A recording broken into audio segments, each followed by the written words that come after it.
Oke, kita lanjutkan ke metode yang ketiga, yaitu Vogel Approximation Method atau disebut juga dengan metode FAM. Nah, untuk metode FAM ini dia memiliki langkah-langkah. Ya, yang pertama menghitung perbedaan di antara dua nilai unit cost. Nah, berarti kita hitung dulu perbedaan masing-masing unitnya, berapa perbedaan biayanya masing-masing unit.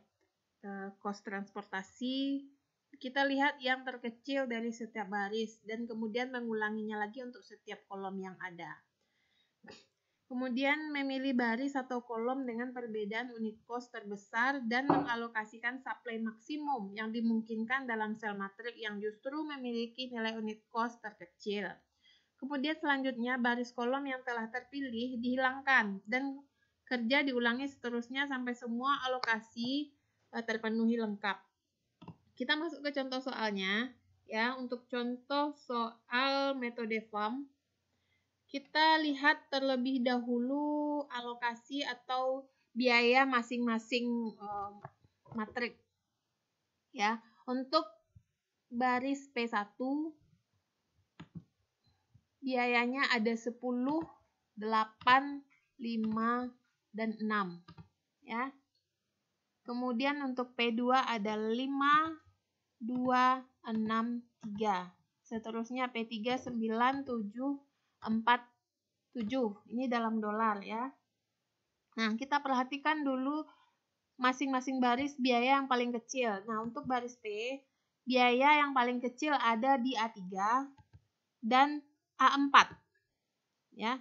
A3 biayanya $5 dan A4 $6. Selisih biaya $5 dan $6 adalah $1. Jadi kita tuliskan perbedaannya adalah 1. Kemudian untuk P2, biaya yang terkecil adalah $2 dan $3. Selisihnya 2 dan 3 adalah 1. Kemudian untuk baris P3, biaya terkecil ada $4 dan $7. Ya, 4 dan 7, maka selisihnya adalah 3. Nah, ini untuk kolomnya. Kemudian demikian juga untuk ini untuk barisnya, kemudian untuk kolomnya ya, kita perhatikan juga. Untuk kolom A1, biaya yang paling rendah adalah $5, kemudian $9. Selisihnya adalah 4. A2 biaya terendahnya adalah 2 dan 7. Ya, 2 dan 7 selisihnya 5. Kemudian A3 juga seperti itu dan seterusnya A4. A4 yang paling kecil adalah $3 dan $6, maka selisihnya adalah 3. Nah, kemudian kita perhatikan di antara masing-masing baris dan kolom ya, baris dan kolom mana yang selisih biaya paling besar. Nah, selisih biaya paling besar ada di kolom A2. Ya, kolom A2 dengan biayanya selisih biaya adalah 5. Nah, maka kita alokasikan ya supply sebesar 3.400 ton ya, supply ini yang ada di kolom A2 itu seluruhnya ya semaksimal mungkin yang bisa kita alokasikan ke kolom A2 dengan pabrik P2 karena biaya paling kecilnya ada di P2. Nah, kita bisa alokasikan seluruhnya sebesar 3.400 dikarenakan P2 ini menampung kapasitas 4.000. Jadi seluruhnya bisa dialokasikan di P2. Nah, kemudian karena kolom A2 ini sudah terisi atau sudah terpenuhi permintaannya di kolom A2, maka kita hilangkan kolom A2-nya di matrik yang berikutnya. Ya, kita hilangkan A2-nya. Kita lanjutkan ke kolom berikutnya. Ya, setelah kolom A2 kita hilangkan, maka kolom yang tertinggal hanya ada A1, A3, dan A4 serta baris P1, P2, dan P3. Nah, caranya sama. Kita lihat dulu perbedaan barisnya. Ya, baris yang P1 yang tertinggal adalah biaya 5 dan 6, maka selisihnya juga 1. Kemudian P2 biaya terendah adalah 5 dan 3, selisihnya adalah 2. Baris P3, biaya yang terendah ada 4 dan 7, maka selisihnya adalah 3. Nah, untuk kolom, kita lihat kolom A1, selisih biayanya 5 dan 9 ya, ada di 5 dan 9 dolar. Maka kita tuliskan selisihnya 4. Demikian juga dengan A3 dan kolom A4.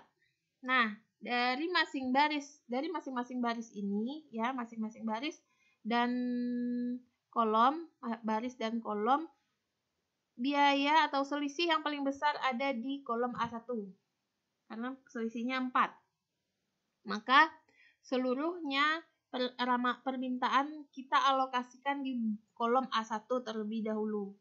Permintaannya ada 2.400, maka kita alokasikan seluruhnya semaksimal mungkin ke kolom A1.